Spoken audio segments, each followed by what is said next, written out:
probably seen his face around the arena, but it's his story you might not know about. Chad Demers, a former player, an Air Force airman, a father, a coach, and all while living with a brain tumor.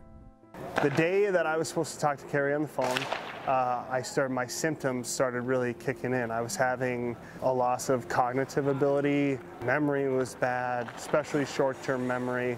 I was struggling with teaching in class, struggling in reading, and all of a sudden I'm supposed to talk to Carrie about this job opportunity. So I started freaking out a little bit and made it through the phone call. And he said, yep, come on down this weekend. It was during their camp this summer. Come on down, we'll get you on the ice, get you to meet the guys and stuff. And within a couple hours, I was at the emergency room in Grand Forks. And a few hours later, they said, you have a brain tumor, and we think we should get it out right away.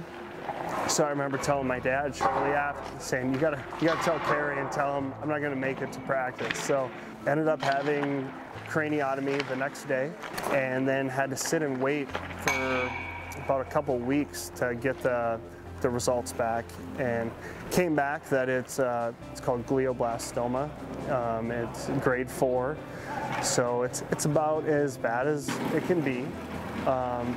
So right now I've done 6 weeks of radiation, I've done 6 weeks of chemotherapy, and plus another 3 months chemotherapy, and I have 3 months to go with that. And also, as you can see, I have this cord here going in my head. That's also part of my therapy.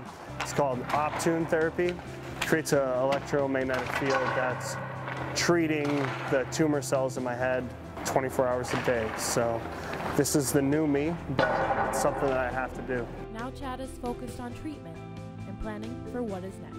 I actually just recently found out that I am going to be permanently retired from the Air Force. What that means is that next year, I'm kind of in the process of figuring out what's next. And me and my family have decided we're going to give coaching a shot. Ever since I finished playing, I've always wanted to coach. It's something I'm passionate about. I want to do it. I want to have a job that I like doing, that's fulfilling to me. And especially when you end up with a condition like mine, you realize, like, why am I going to go and do something that I don't want to do? Luckily for me, like, I found what I'm passionate about, and I'm going to pursue it. And I don't know where that'll be yet, but I'm building that network now to work with the coaches here and other coaches I know to try to get my foot in the door somewhere, and hopefully continue this career and see where it takes me.